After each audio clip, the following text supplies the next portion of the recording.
आज 27 फेब्रुवारी मराठी भाषा गौरव दिन। पाहूया आजचे दिनविशेष।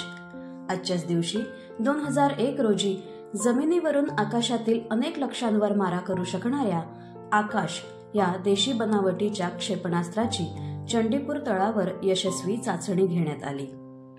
27 फेब्रुवारी 2002 रोजी मुस्लिम जमावाने अयोध्येहून परत येणाऱ्या 59 हिंदू यात्रेकरूंना गुजरातमधील गोध्रा येथे रेल्वेच्या डब्यात जिवंत जाळले।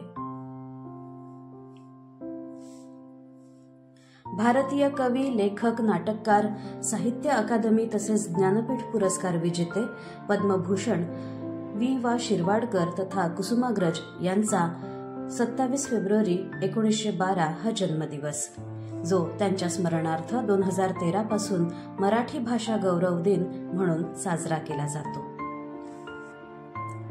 टोयोटा मोटर कॉर्पोरेशनचे अध्यक्ष शोइचिरो टोयोटा यांचा 27 फेब्रुवारी 1925 रोजी जन्म झाला। इंग्रज सैनिकांच्या ताब्यात पडण्यापूर्वीच आपली जीवनयात्रा संपवत आझादच राहणाऱ्या चंद्रशेखर आझाद यांचे 27 फेब्रुवारी 1931 रोजी निधन झाले। श्यामलाल बाबूराय उर्फ गीतकार इंदिवर यांचे 27 फेब्रुवारी 1997 रोजी निधन झाले।